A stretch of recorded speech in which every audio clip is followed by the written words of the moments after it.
นี่คือภาพหมากลำไยบ้านคุกซาดตำบลนาตาลนกแหงเนี่ยคือบุญเดียวงากคือสิฮักแต่คนนกแหงไปนี่หมากลำไยบ้านคุกซาดตำบลนาตาลทำท่าคนงากคือสิฮักเลย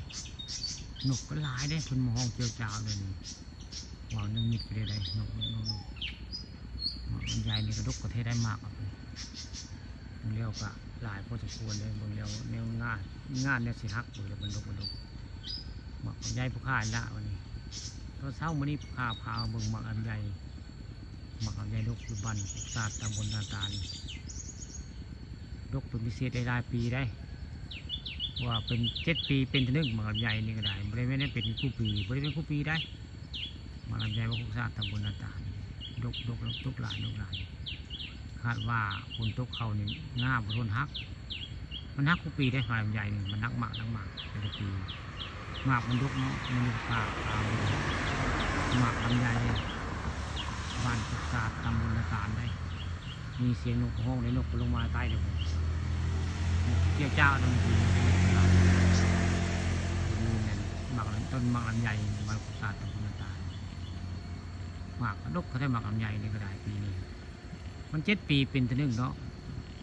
ปีนี้มันได้เป็นเนาะแต่ว่ามากดกคักตรงนี้ได้มาลำไย